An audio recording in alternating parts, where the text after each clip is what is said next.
عامر خان سے میری ملاقات ہوئی، میں نے اس کو کوئی دین کی بات نہیں کی، صرف محبت تھی. اب تک اس کے میسج آتے کہ میں زندگی میں کسی سے متاثر نہیں ہوا، تم پہلے آدمی ہو جس سے میں متاثر ہوں. میں نے کوئی جادو کیا، صرف محبت. لوگوں کو محبت دو، قریب ہوں. میں جب گیا بڑی مشکل سے اللہ نے، ملاقات کا کوئی راستہ ہی نہیں تھا، وہ مجھے نہیں جانتا تھا، میں اسے نہیں جانتا تھا، تو کوئی موقع نہیں مل رہا تھا ملاقات کا. تو اللہ نے شاہد آفریدی کو بھیج دیا. شاہد آفریدی اس کی دوستی تھی، ہمارا جو کرکٹر ہے. میں نے اس سے فون پر کہا یار میری ملاقات تو کرا. اس نے ملاقات کروائی. تو اس نے مجھے کہا آدھا گھنٹہ ہے، آدھا گھنٹہ. جب میں پہنچا میکسیمم پونا گھنٹہ. میں کہا ٹھیک. میں گیا تو وہ سہما ہوا چہرہ کہ بھئی مولانا آ گیا، پتہ نہیں کیا کہیں گے، بھئی یہ تو کیا کر رہا ہے، تو حرام کر رہا ہے، ناچ رہا ہے، گا رہا ہے، توبہ کر، ابھی تیرے لیے دوزخ کا فیصلہ ہو جائے. پتہ نہیں کیا ہوا، وہ ڈرا ہوا سہما ہوا تھا.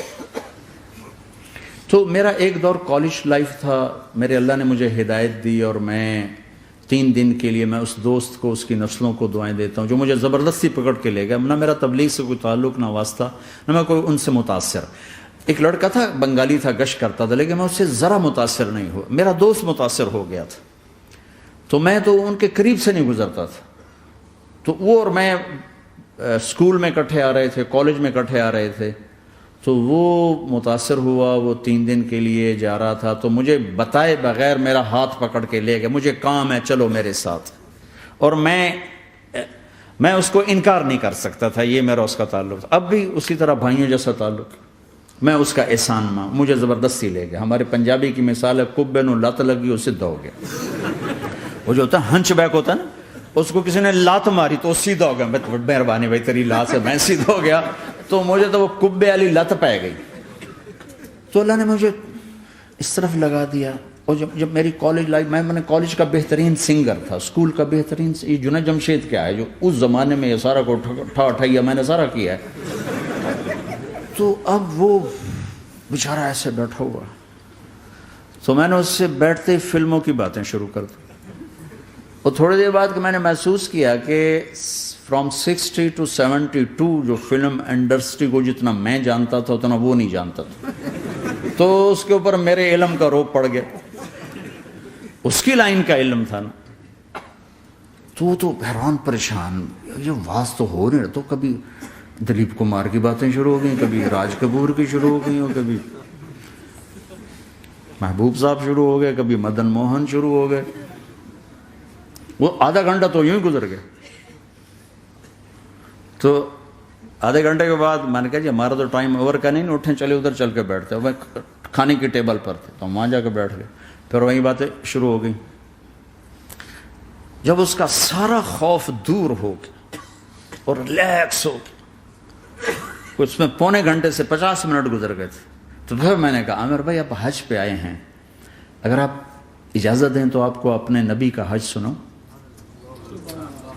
کہنے لگے ہاں جی ضرور سنائی. پھر میں 1.25 گھنٹہ بولتا رہا اور وہ ایسے کر کے یہاں سے وہ یوں نہیں ہوا. 1.25 گھنٹہ ایسے بیٹھ کے یوں سنتا، ہلا نہیں اپنی جگہ سے. لوگ محبت کے بھوکے ہیں، تم فتوے دینا شروع کر دیتے. 2 گھنٹے کی ملاقات کے بعد جب ہم نکلے تو نیچے تک چھوڑنے آیا عامر خان. حج کے بعد میں نے کہا ایک ملاقات اور ہو جائے گا، ضرور ہوگی. پھر اس کا میسج آیا کہ میں مدینے چلا گیا ہوں، معذرت چاہتا ہوں. میں نے کہا میں مدینے آ جاؤں گا. میں مدینے پہلے ہو آیا تھا حج سے پہلے. تو اس نے کہا کہ آپ 14 تاریخ کو آ جائیں، 4 سے 6 کا ٹائم میں نے آپ کے لیے رکھا ہے. تو میں جنید اور ایک اور ساتھی ہم دوبارہ وہاں چلے گئے 4 بجے. 4:15 ہم اس کے ساتھ ہماری سٹنگ شروع ہوئی. 4:15 سے 10:15 تک 6 گھنٹے مسلسل. اور اس کے ماتھے پہ ذرا نشان نہیں آیا کہ میں بور ہو رہا ہوں. اور اس کے بعد ہم اٹھے، اس کا جی نہیں چاہ رہا تھا کہ ہم اٹھ کے چلے جائیں. محبت. پھر ایک امتحان پڑ گیا. میں اجتماع میں تھا رائمنڈ کے پچھلے سال. اس کا میسج آ گیا میری فلم تلاش آ رہی، اس کی کامیابی کی دعا کرو. اے چنگی بڑی. میں نے کہا اب کیا کروں؟ جواب دینا بھی ضروری، دعا بھی نہیں ہو سکتی، کیا کروں؟ تو جب وہ میسج آیا تو میرے سامنے کوئی 10-12 علماء بیٹھے تھے. میں نے کہا بھائی یہ میسج ہے، اس کا جواب. کہا جی یہ ہمارا فیلڈ نہیں تمہارا ہے، تو ہی جواب دے. میں سارا دن سوچتا رہا، مجھے کوئی جواب سمجھ میں نہیں آیا کہ جان بھی بچ جائے، جواب بھی چلا جائے. پھر اگلا دن بھی گزر گیا، مجھے کچھ سمجھ میں نہیں آیا. میں عصر کا وضو کر رہا تھا، ایک دم اللہ نے ایک مضمون دل میں ڈالا. تو میں نے فوراً بیٹھ کے اس کو میسج کیا کہ عامر بھائی، جو کریٹو ہوتا ہے نا ذہن، یہ اللہ کسی کسی کو دیتا ہے. تخلیقی ذہن یہ اللہ تعالیٰ کسی کسی کو دیتا ہے، ہر ایک کو نہیں دیتا. اور یہ اللہ کی بہت بڑی عطا ہوتی ہے. اور میں نے تمہارے ساتھ جو وقت گزارا اس میں میں نے دیکھا کہ اللہ نے تمہیں تخلیقی ذہن دیا ہے، تم کریٹر ہو. اور جو لوگ اس ٹائپ کے ہوتے ہیں وہ کامیابی ناکامی کی پرواہ نہیں کرتے، وہ اپنے کام سے کام رکھتے ہیں. آپ کا بھائی تو فوراً اس کا میسج آیا، آپ ٹھیک کہہ رہے ہیں، آپ ٹھیک کہہ رہے ہیں. بات ہو گئی. پھر میں تھا ہانگ کانگ، میں نے وہاں سے اس کو میسج کیا. دیکھو کسی مصروف آدمی کو براہ راست فون نہ کیا کرو، میسج کیا کرو کہ میں آپ کو فون کر سکتا ہوں، چونکہ میں اس کا بہت ستایا ہوا، بہت ستایا.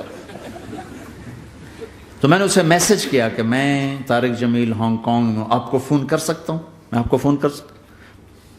میں ہمیشہ اسے، اب بھی میرا فون پہ رابطہ ہے، میں پہلے اسے میسج دیتا ہوں میں آپ کو فون کر سکتا ہوں. اگر اس کا جواب نہ ہے پھر میں نہیں کرتا ہوں.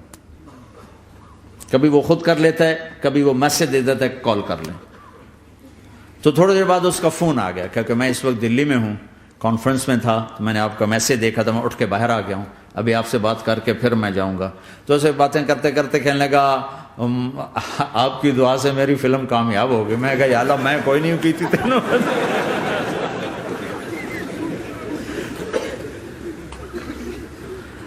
بھائیو محبتیں بانٹو، نفرتیں تو پہلے ہی بہت پھیل چکی. نشہ پلا کے گرانا تو سب کو آتا ہے، مزہ تو تب ہے کہ گرتے کو تھام لے ساتھ.